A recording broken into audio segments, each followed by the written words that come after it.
Principal origem de recursos. É sobre isso o vídeo de hoje. Um vídeo bem curto e bem rápido também. O que o autor fala sobre isso? Sem dúvida nenhuma, a principal origem de recurso para as empresas é o lucro obtido do negócio. Sem dúvida nenhuma, a principal origem de recursos para as empresas é o lucro obtido do negócio.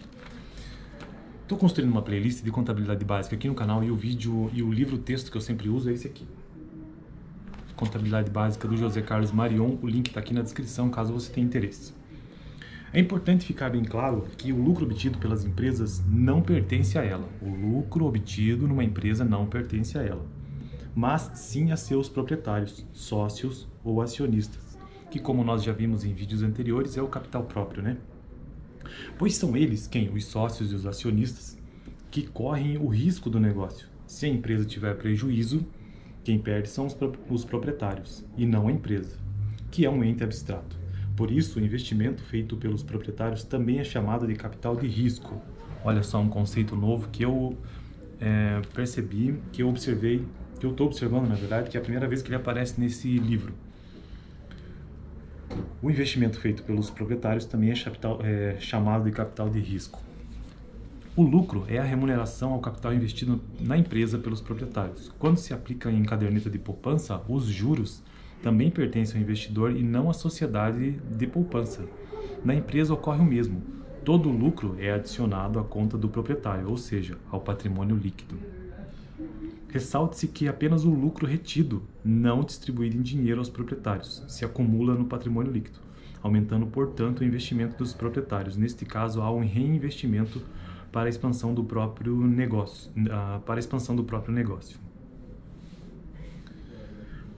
Então, apenas o lucro retido ele se acumula no patrimônio líquido. Aquele que foi distribuído, esse sim já pertence aos proprietários.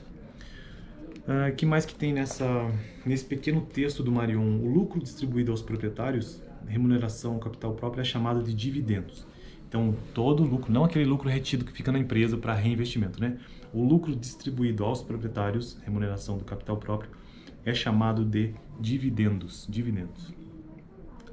Beleza? Então, ele tem um quadro, uma espécie de quadro só com um resumo e com uma comparação com a poupança para a gente entender melhor. Dá uma olhada aqui. Se eu fizesse edições desses vídeos de contabilidade, eu deixaria aqui na tela, mas como eu não posso fazer isso, por enquanto, pelo menos, então tá aqui, ó. O que diz nesse quadro?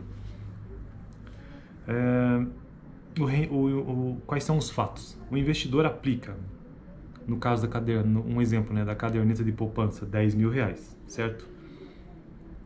Rendimentos após um período, rendeu 5.000. E como é o nome desse rendimento? Juros. Então nós temos o valor acumulado do investimento pertencente ao investidor de R$15.000. Bom, um outro fato agora. O investidor aplica R$15.000 numa empresa.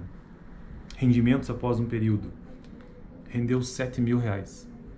Qual é o nome que se dá para esse rendimento? Lucro da empresa. Então o valor acumulado do investimento pertence ao investidor, somando R$22.000 que compõem o patrimônio líquido. Então o vídeo de hoje foi sobre isso, sobre a principal origem de recursos, que é o lucro da empresa, né? O lucro obtido no negócio, esse é o principal recurso, ou a principal origem de recursos para uma empresa que retorna para os seus proprietários, né? Para os seus acionistas, enfim.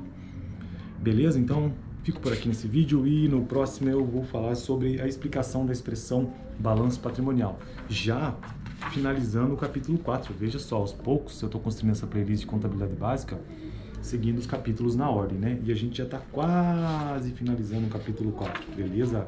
Valeu, até o próximo vídeo.